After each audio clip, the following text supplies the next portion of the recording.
అహ్మదాబాద్ ఫ్లైట్కి సంబంధించి ఈరోజే పైలట్ది last audio ఒకటి బయటకు వచ్చింది. ఆయన అంటే అందులో మేడే మేడే అని చెప్పి అన్నదే చూసాం, 5 seconds ఆడియో.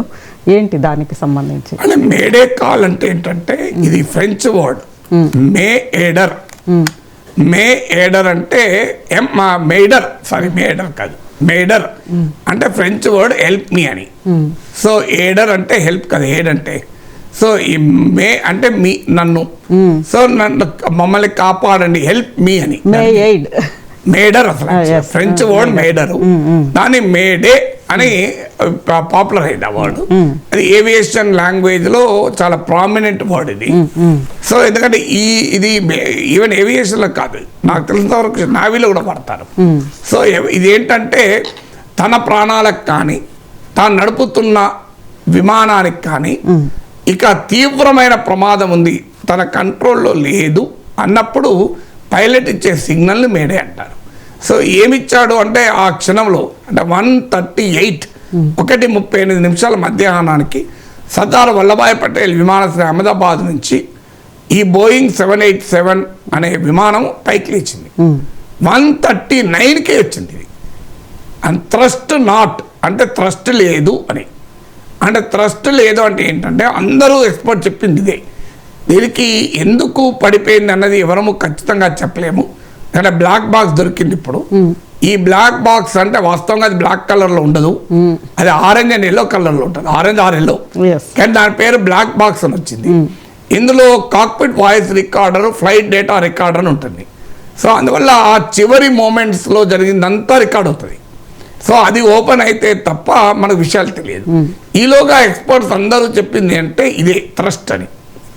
ఎందుకంటే ఎనఫ్ లిఫ్ట్ లేదు, ఎనఫ్ లిఫ్ట్ లేకపోవడం వల్ల ఈ ప్రమాదం జరిగింది. ఎనఫ్ లిఫ్ట్ అంటే ఏంటి అంటే ఏవియేషన్ భాషలో ఒక విమానము పైకి లేవాలి. ఇప్పుడు ఏ వస్తువైనా పైకి లేవాలంటే భూమి గురుత్వాకర్షణ శక్తికి రివర్స్లో లేవాలి. అంటే మనము ఏదైనా మీరు గమనించండి, ఏ వస్తువైనా కిందికే పడుతుంది. ఇప్పుడు ఇది ఉంది, నేను ఇడిచేస్తే కిందికే పడుతుంది. నేను ఇది కిందికి పడేయడానికి నాకు ఏ ఫోర్స్ అవసరం లేదు. ఇలా ఇప్పుడు నేను వదిలేస్తే పడిపోతుంది, ఇలా నేను వదిలేసిన పడుతుంది. కానీ పైకి విసరాలనుకోండి నేను కొంత ఫోర్స్ పెట్టాలి. దీన్నే మీకు థ్రస్ట్ లిఫ్ట్ అంటారు. అంటే ఒక విమానము టేకాఫ్ అవ్వటానికి, గాలిలో ఉండటానికి ఒక ఎత్తు దాకా ఆ ఫోర్స్ కావాలి. ఆ తర్వాత ఫ్లైట్ పైలట్ దాన్ని ఈజీగా పైకి లేపేస్తాడు. అంటే ఒక కమర్షియల్ ప్లేన్ ఇంటర్నేషనల్ ఫ్లైట్స్ 30,000 నుంచి 42,000 అడుగుల ఎత్తున ప్రయాణం చేస్తాయి.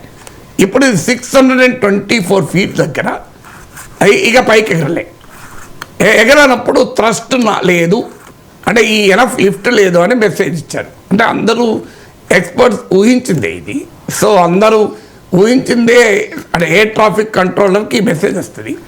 1:38కి ఫ్లైట్ లేచింది, 1:39కే వచ్చింది. అందువల్ల వెంటనే ఎయిర్ ట్రాఫిక్ కంట్రోలర్ రియాక్ట్ అయ్యారు కూడా. కానీ అప్పటికే కాంటాక్ట్ రాలే. అంటే మరి సిగ్నల్ అన్నా డ్రాప్ అయి ఉండాలి, లేదా అప్పటికే క్రాష్ అయి ఉండాలి. సో అందువల్ల this happen only in a minute, 1 or 2 minutes. ఎందుకు జరిగి ఉంటుంది? దీనికి అనేక థియరీస్ ఉన్నాయి. ఇంజన్లో లోపం ఉందా, లేకుంటే ఏదైనా మెకానికల్ ఎర్రర్స్ వచ్చాయా, ఏదైనా బర్డ్ హిట్టా, సో పైలట్ ఏమైనా పొరపాటు చేశాడా, టేక్ ఆఫ్ కాన్ఫిగరేషన్ సరిగా చేయలేదా. So these are all question theories.